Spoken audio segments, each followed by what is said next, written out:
بسم اللہ الرحمن الرحیم۔ تمام حمد و ثنا ذات واجب الاحترام کے لیے ہے۔ یقیناً ماہ شعبان کا یہ مقدس رحمتوں کا مہینہ ہے، برکتوں کا مہینہ ہے۔ ظاہر ہے کہ اس مبارک مہینے میں امام حسین علیہ السلام تشریف لا رہے ہیں۔ مولا علی علیہ السلام کے ہاں ایک بہت بڑا جشن ہے۔ جناب امام حسین علیہ السلام 3 شعبان کو تشریف لا رہے ہیں۔ اسی مہینے میں امام حسین کی ہمشیرہ اور جناب زینب سلام اللہ علیہ تشریف لا رہی ہیں۔ اب یہ میں کہوں کہ جناب زینب کے لیے اتنا کہہ دوں کہ بنت امیر المومنین، یعنی کہ علی بیٹی دنیا میں تشریف لا رہی ہے۔ اب جو مولا علی علیہ السلام کے فضائل ہیں بہادری کے، وہ تمام فضائل جناب زینب سلام اللہ علیہ میں موجود ہیں۔ جناب زینب کو جو ہے وہ ثانیہ بطول بھی کہا جاتا ہے، ثانیہ زہرا بھی کہا جاتا ہے۔ اب اندازہ لگائیے کہ جو بطول کی ثانی بن کر آ رہی ہے وہ جناب زینب جو ہے ان کے فضائل کس قدر بلند ہوں گے۔ اس لیے کہ تقوی میں جناب زینب کا کوئی ثانی نہیں ہے، پرہیزگاری میں جناب زینب کا کوئی ثانی نہیں ہے، اس لیے کہ بہادری میں باپ سے شجاعت ملی ہے، اور نانا سے، جیسے نانا جناب زینب کو اللہ نے عطا کیا ہے ایسا نانا کسی کا نہیں ہے۔ تاریخ اٹھا کے دیکھیے انبیاء کی کہ جناب زینب کا شرف یہ ہے کہ جیسا نانا جناب زینب کا ہے رسول اللہ صلی اللہ علیہ وآلہ وسلم، تو ظاہر ہے کہ جب جناب زینب تشریف لائیں تو سب سے پہلے اپنے پاکیزہ رسول کے، اپنے پاکیزہ نانا کے ہاتھوں میں آئیں، اور رسول اللہ نے جناب سیدہ کی گود سے دیا اور بوسہ بھی دیا، اور اپنی زبان مبارک بھی جناب زینب کے دہن میں دی۔ جتنے علوم رسول کے پاس تھے وہ علوم بھی منتقل فرمائے ہیں جناب زینب میں۔ سیرت و کردار میں جناب زینب کا کوئی ثانی نہیں ہے، کوئی مقابلہ کرنے والا نہیں ہے، اور یہ سب سے بڑی سعادت ہے کہ دنیا میں آئی ہیں تو پہلی آغوش جو ہے وہ رسول کی آغوش ہے۔ تو اب یہاں سے اندازہ لگائیے کہ جناب زینب سلام اللہ علیہ کے فضائل میں اتنا کہہ دینا کافی ہے کہ جناب زینب سلام اللہ کی جیسی نانی ہیں خدیجہ کبریٰ کائنات میں کسی کی نانی نہیں ہے۔ اور اسلام پر اتنا بڑا احسان 2 ہستیوں کا ہے، ایک جناب زینب کی نانی ہیں خدیجہ کبریٰ سلام اللہ علیہ، اور دوسرے آپ کے دادا ہیں، ان کا بھی جواب دنیا میں نہیں آ سکتا۔ اسلام پر بہت بڑا احسان جناب خدیجہ کا بھی ہے اور جناب ابو طالب کا بھی ہے۔ ابو طالب کون ہیں؟ جناب زینب کے دادا ہیں۔ بابا کون ہیں؟ مولا کائنات ہیں، عین اللہ ہیں، وجہ اللہ ہیں، لسان اللہ ہیں، جنب اللہ ہیں۔ یہ فضیلتیں جناب زینب کے بابا کو اللہ رضا کی۔ نانا کون ہیں؟ رحمت العالمین ہیں، وجہ تکمیل کائنات ہیں، محمد مصطفیٰ ہیں، احمد مجتبیٰ ہیں۔ اب بتائیے کہ جس آغوش کے اندر بی بی زینب پرورش پا رہی ہیں مسلمانوں، وہ رسول کا ہاتھ ہے، رسول کی آغوش ہے، بطول کی آغوش ہے۔ اس پاکیزہ اور مقدس ماحول میں جناب زینب، حسن جیسا بھائی موجود ہے، حسین جیسا بھائی موجود ہے، شفیق اور محبت کرنے والے بھائی بھی موجود ہیں، ماں بھی موجود ہے۔ اس ماحول میں جناب زینب سلام اللہ علیہ پرورش پا رہی ہیں، جس آغوش اور ماحول کے لیے قرآن نے سورہ احزاب میں آیت تطہیر میں جس کی ماں کی قسم کھائی ہیں، باپ کی کھائی ہیں، نانا کی قسمیں کھائی ہیں کہ انما یرید اللہ لیذھب عنکم الرجس اہل البیت ویطہرکم تطہیرا، تو اس آیت تطہیر کی وارثہ جو ہیں وہ جناب زینب کی والدہ ماجدہ ہیں، جنہیں فاطمہ زہرا کہا جاتا ہے، جنہیں عالمہ غیر معلمہ کہا جاتا ہے، جنہیں زکیہ بطول کہا جاتا ہے۔ تو اس آغوش میں جناب زینب نے پرورش کی۔ امام حسین علیہ السلام سے بے انتہا محبت یہ بہن کیا کرتی تھی، اس لیے کہ چین نہیں آتا تھا جناب زینب کو۔ جب امام حسین علیہ السلام مسجد میں چلے جاتے تھے تو آپ ان کا انتظار کیا کرتے تھیں۔ اتنی شفیق تھیں، اتنا رحم کرنے والی تھیں، اور اپنے بھائی سے بے انتہا محبت، حسن حسین سے اتنی چاہت جناب زینب سلام اللہ علیہ کو تھی۔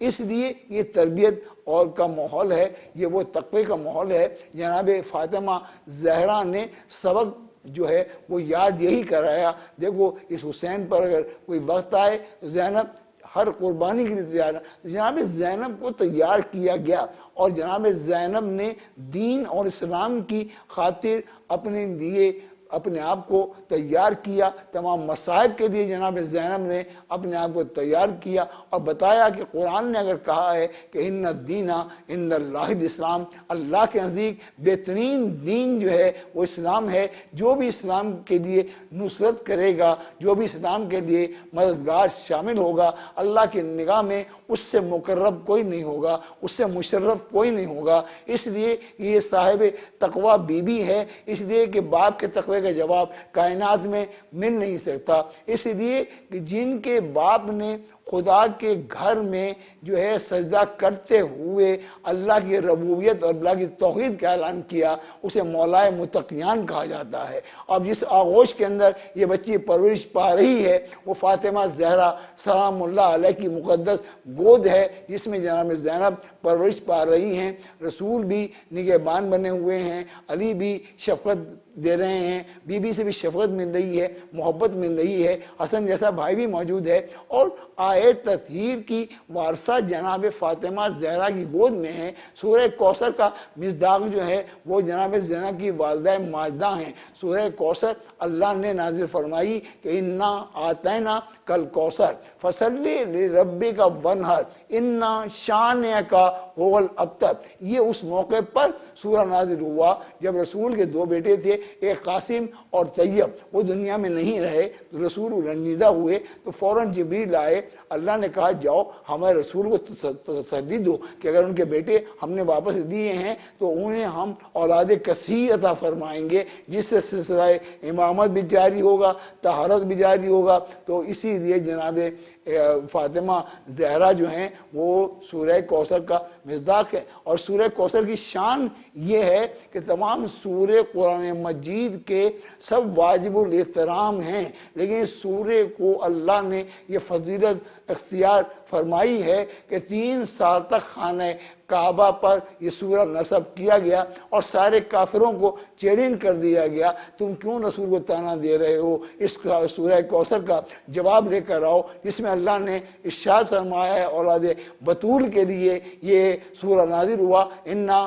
آتینا کل کوثر۔ اے میرے حبیب ہم نے تو آپ کو اولاد کثیر عطا فرمائی ہے، آپ کا حسن بھی امام ہوگا، حسین بھی امام ہوگا، علی ابن حسین بھی امام ہوگا، اور علی کی ذریت سے یہ سلسلہ امامت قیامت تک جو ہے وہ جاری رہے گا۔ حجت خدا بھی ذریت بی بی پاک بطول میں ہے، حسین کی ذریت میں اللہ کی پاکیزہ اور مقدس حجت آئے گی، اور جب تک بی بی کا آخری بیٹا 12واں بیٹا بی بی زینب کا بھائی ظہور نہیں فرمائے گا اس وقت تک قیامت نہیں آ سکتی، اس لیے کہ خضر نہیں آ سکتے جب تک کہ امام کا ظہور نہ ہو۔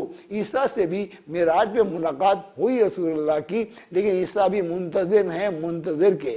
ظاہر ہے کہ امام زمانہ کا یہ چینل ہے، اور میں قلب کی گہرائیوں سے اس چینل کو بھی اور ان کے جو رفقۂ کار ہیں جو محنت کریں ان کو مبارکباد بھی دے رہا ہوں کہ بہت بڑی آپ عبادت بھی کر رہے ہیں، بہت بڑی سعادت بھی کر رہے ہیں۔ ائمہ طاہرین کے ولادت بارسات کے موقع پر آپ خوشیوں کا پیغام بھی دے رہے ہیں، اور اہل بیت کے غم کے موقع پر ان کے غم کے پیغام بھی جو ہیں وہ نشر کیے جا رہے ہیں۔ یہی ہمارا مقصد ہے، یہی ہماری حیات ہے، یہی ہمارا اصول ہے، اس لیے کہ ائمہ طاہرین کا ذکر عین قرآن ہے، اس لیے کہ اللہ رب العزت نے ارشاد فرمایا میرے حبیب آپ کی رسالت، آپ کی نبوت، آپ کا پیغام، آپ کا توحید پہنچانا سب کچھ ٹھیک ہے، لیکن امت سے ایک پیغام پہنچا دیجئے کہ قل لا اسألکم علیہ اجرا الا المودۃ فی القربى، جب تک یہ آپ کے ذوی القربہ سے مودت نہیں کریں گے اس وقت تک میں ان کی کسی عبادت کو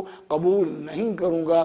لہذا میں یہی پیغام دوں گا مجھے چینل سے، جہاں جہاں تک پوری دنیا میں الحمدللہ یہ پروگرام جا رہا ہے کہ ذوی القربہ کے اندر جناب زینب بھی ہیں، ذوی القربہ میں مولا حسن بھی ہیں، مولا حسین بھی ہیں، تو رسول جب ان سے محبت کر رہا ہے تو کسی کے پاس کوئی عذر نہیں ہے یہ بیان کرنے کا کہ ہم نہیں کر رہے، نہیں، اس لیے کہ سنت رسول پر عمل کرنا ہر اچھے مسلمان کا فرض ہے، قرآن نے بھی یہی حکم دیا ہے کہ لقد کان لکم فی رسول اللہ اسوۃ الحسنہ، اے مسلمانوں رسول کا اسوہ حسنہ تمہارے لیے نمونہ ہے۔ تو مجھے بس اتنا کہنے دیجئے کہ جناب زینب سے اگر رسول محبت کر رہے ہیں تو سارے کلمہ پڑھنے والوں کو محبت کرنی چاہیے، حسن سے اگر رسول پیار کر رہے ہیں سب کو پیار کرنا چاہیے، اہل بیت سے رسول اگر محبت کا پیغام دے رہے ہیں اور کہہ کے جا رہے ہیں الحسن والحسین سیدہ شباب اہل جنہ، تو سارے مسلمانوں کو غور کرنا چاہیے،